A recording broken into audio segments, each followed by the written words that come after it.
Bapak Ibu, saudara-saudari, mari kita menandai diri kita dengan tanda kemenangan Kristus. Dalam nama Bapa dan Putra dan Roh Kudus. Amin. Firman Tuhan diambil dari Injil Matius bab 5 ayat 17 sampai 19. Dalam khotbah di bukit, Yesus berkata kepada murid-muridnya, "Janganlah kamu menyangka bahwa aku datang untuk meniadakan hukum Taurat atau kitab para nabi.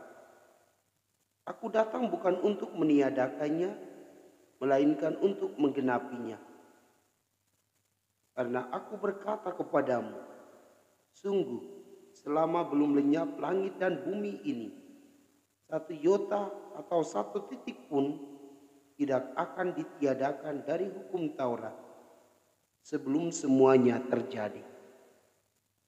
Karena itu siapa yang meniadakan salah satu perintah Taurat, sekalipun yang paling kecil, dan mengajarkannya demikian kepada orang lain, ia akan menduduki tempat-tempat yang paling rendah di dalam kerajaan surga.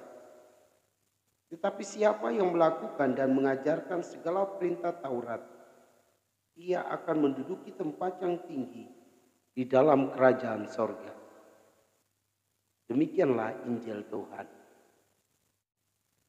Shalom Bapak Ibu, saudara dan saudariku yang Tuhan Yesus kasihi. Yesus berkata kepada para muridnya, "Aku datang bukan untuk meniadakan hukum Taurat, melainkan untuk menggenapinya." Pernyataan ini mau mengatakan kepada kita bahwa hukum Taurat itu penting bagi orang Yahudi. Orang Yahudi menggunakan hukum Taurat untuk menata hidupnya, mengarahkan pikiran dan hatinya kepada Allah. Mereka berusaha untuk mengikuti aturan-aturan itu supaya lebih dekat lagi dengan Tuhan.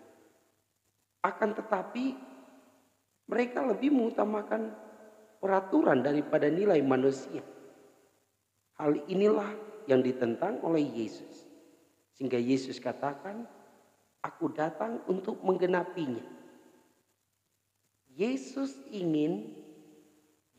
mau supaya aturan itu menjunjung tinggi nilai manusia. Bukan manusia menjunjung tinggi aturan. Aturan mesti ada, membantu manusia untuk hidup lebih baik sesuai dengan ajaran Tuhan. Aturan mesti ada untuk membantu manusia untuk lebih dekat lagi dengan Tuhan. Ini hal yang penting. Dan mestinya aturan-aturan itu membantu manusia untuk menggapai Allah itu. Yesus di dalam karyanya, dalam tanda kutip, sering melanggar aturan. Karena aturan itu justru mematikan manusia. Misalnya, orang dilarang untuk menolong orang lain yang menderita pada hari Sabat. Padahal orang itu amat membutuhkan pertolongan sesamanya. Yesus justru melanggar aturan itu demi nilai manusia. Sehingga Yesus menyelamatkan banyak orang pada hari Sabat. Dan inilah yang membuat para ahli Taurat dan orang-orang Farisi jengkel kepada Yesus. Tapi bagi Yesus nilai manusia lebih tinggi daripada aturan. Sehingga ia selalu membantu manusia supaya selamat. Bapak Ibu, saudara-saudari, mari kita menjunjung tinggi aturan-aturan di dalam gereja kita, di negara kita. Tetapi baiklah aturan-aturan itu menjunjung atau menunjang kehidupan manusia.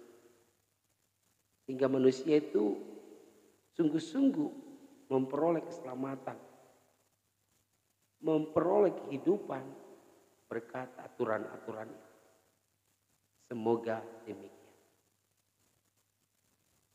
Semoga Bapak Ibu Saudara-saudari diberkati dan dibimbing oleh Allah yang Maha Kuasa.